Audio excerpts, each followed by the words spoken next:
refugiamos en nuestros castillos, lo más sabio, porque solo un tonto se enfrentaría a los dothraki en campo abierto. Hola familia, el día de hoy les traigo algo un poco diferente a lo que usualmente tenemos en el canal. Les traigo un encuentro de proporciones épicas que rozarían la ficción, un poco hacia lo Game of Thrones. A un lado, la poderosa coalición liderada por el Reino de Hungría y el Gran Ducado de Polonia, con Enrique II el Piadoso, un rey muy preocupado por su pueblo, en conjunción al gran rey Bela IV, reforzado con el apoyo del Sacro Imperio Romano. Del otro lado, de la otra banda, como un huracán arrasando imparable, la horda del Imperio Mongol, la horda dorada al mando de Batu Khan y el más temible e ingenioso Subotai Baatur. Dos culturas totalmente distintas y alejadas hasta este momento. Europa y Asia a punto de colisionar. Más de 150.000 hombres chocarían en uno de los más extraordinarios conflictos de la Edad Media, que calaría profundamente en la conciencia colectiva de los europeos, influyendo incluso en su folclore y leyendas. Hoy veremos un enfrentamiento entre caballeros europeos medievales y los famosos jinetes de las estepas de Mongolia. Luego de asolar, destruir, dejar hecho un muladar el Rus de Kiev, los mongoles habían sometido a los eslavos. Esta vez el general Invierno no pudo frenar al invasor extranjero, como sí lo frenaría más adelante a Bonaparte y también al ciudadano Adolfo. En vez de esto, los tártaros usaron los ríos y lagos congelados como vías para sus caballos para poder someter con una mayor precisión a los principados rusos. Ahora el blanco era el poderoso reino de Hungría. Era un próspero reino que controlaba no tan solo la actual Hungría, también poseía territorios en la Rumania actual, la parte de los Cárpatos, y su aliado natural frente a las hordas de Batu Khan eran el Gran Ducado de Polonia, con la famosa caballería, y aparte contaban con el apoyo divino de la Militia Christi, las grandes órdenes militares cristianas, la legendaria Orden del Temple, sumando a los caballeros estefanitas y hospitalarios, además como representantes del gran imperio romano, el Sacro Imperio Romano Germánico, la imponente Orden Teutónica. ¿Bastarán estos caballeros en sus brillantes y pesadas armaduras, en sus enormes jumentos, para detener al nieto de Genghis Khan? Vamos a averiguarlo, familia.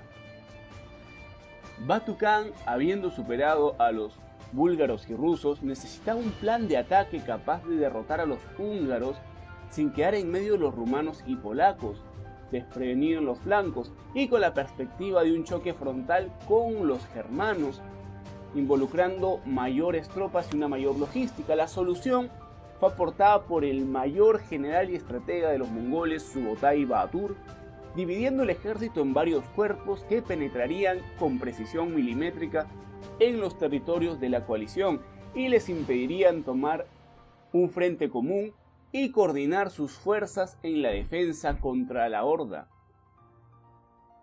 Las fuerzas polacas estaban principalmente en dos puntos, uno estático en Cracovia y una fuerza móvil comandada por el mismísimo Gran Duque, que esperaba a sus aliados para poder contrarrestar a la amenaza extranjera en superioridad numérica. Por su parte, los húngaros tomaron la estrategia, en base a su geografía, de bloquear los pasos naturales, haciendo uso de barricadas, estrategia seguida en sus territorios en los Cárpatos como Transilvania, que en ese momento es un voivodato, un principado. También dividieron sus fuerzas, una con el voivodato rumaní y otro con el rey Bela, para poder detener eficazmente esta invasión. Pero a pesar de tener una gran ventaja de combatir en su territorio propio frente a un ejército de bárbaros cuyas líneas de abasto se pierden en los mapas conocidos de la época, tenían otra gran desventaja. Los enemigos eran totalmente desconocidos para estos europeos.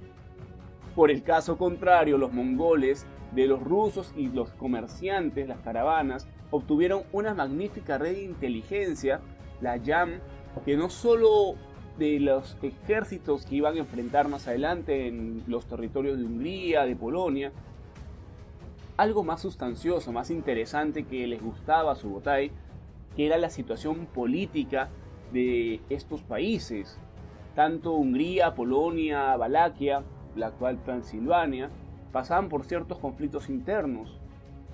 Enrique el Piadoso estaba reuniendo un ejército de 30.000 polacos, bávaros, caballeros teutónicos y templarios de Francia, que se habían ofrecido a repeler la invasión de los bárbaros y en poco tiempo se unirían a los 50.000 hombres de Wenceslao de Bohemia, la fuerza quizás más importante y que más temor le sembraba a los mongoles.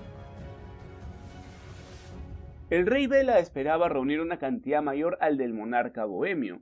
Todo era cuestión de rapidez, o actuaban los mongoles o los cristianos les aplastarían. En 5 grupos entró en acción la horda. Marcharían independiente y directamente al corazón de Hungría, hacia Pest. Otros entrarían en los Cárpatos para entrar en Hungría luego de asolar la parte de Valaquia.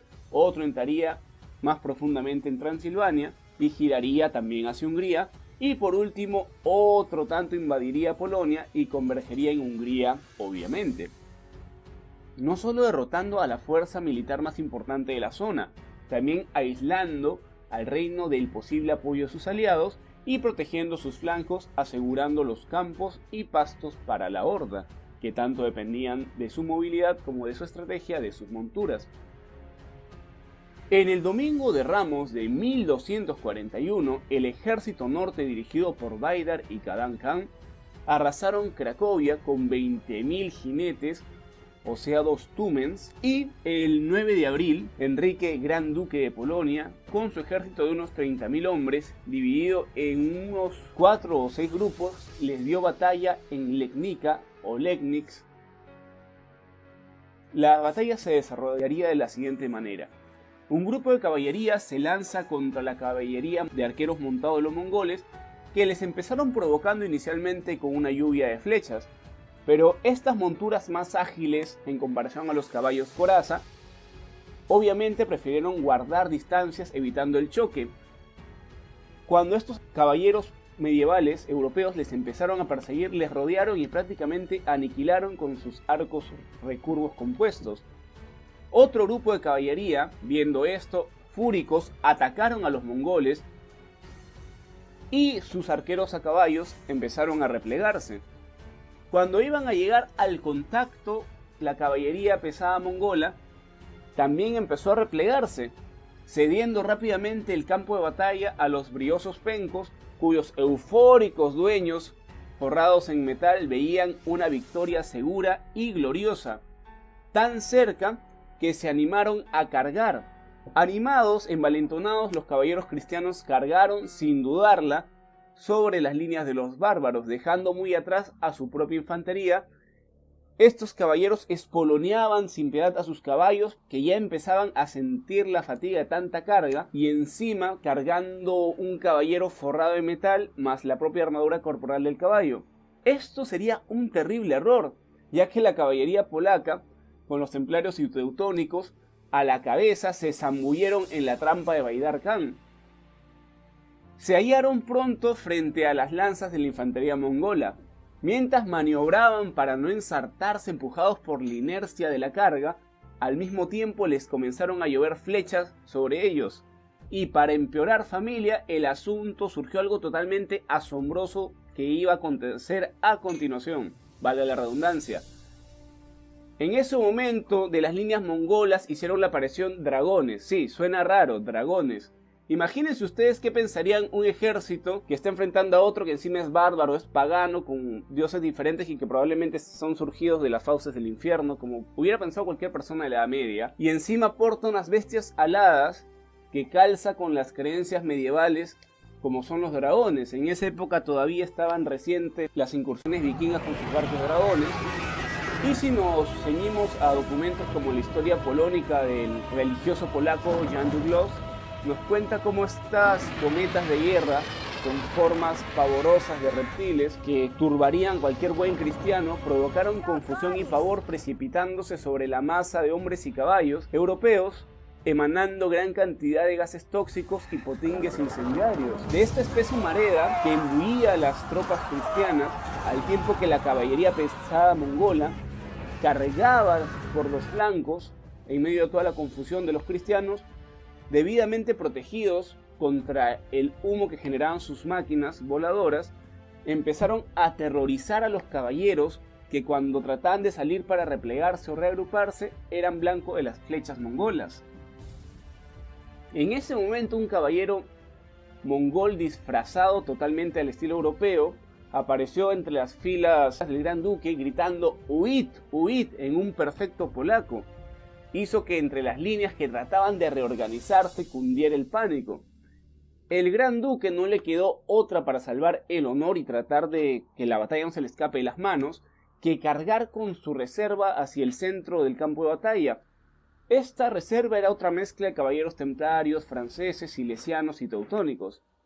Y en ese momento que se metía de lleno en el campo de batalla, maniobraba la reserva mongola con Ordukan, que se colocó inmediatamente detrás del duque, encerrándolo con sus hombres, emulando sin querer ni poder saber cómo aquella maniobra militar que haría Aníbal Barca siglos atrás.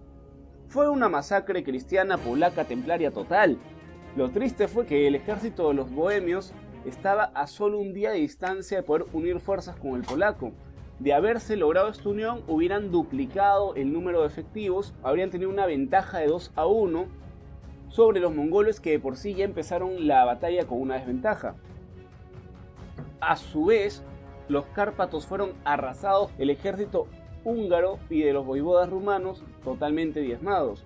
Los Tumen, estas unidades de 10.000 hombres, ahora convergían de acuerdo al plan sobre Vela, y su ejército mantener su objetivo central aislado de toda ayuda, como pasó con los austriacos de Federico de Babenberg, que se mantuvo lejos de poder ayudar en las batallas bajo el riesgo de los ataques del comandante mongol Chaibar en el norte de Pest.